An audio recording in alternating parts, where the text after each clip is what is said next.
يا أيها المزمل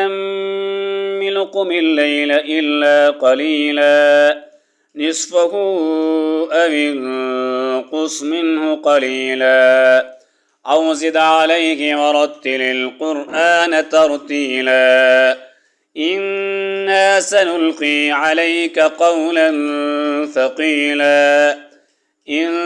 ناشئة الليل هي أشد وطئا وأقوم قيلا إن لك في النهار سبحا طويلا واذكر اسم ربك وتبتل إليه تبتيلا رب المشرق والمغرب لا إله إلا هو فاتخذه وكيلا واصبر على ما يقولون واهجرهم هجرا جميلا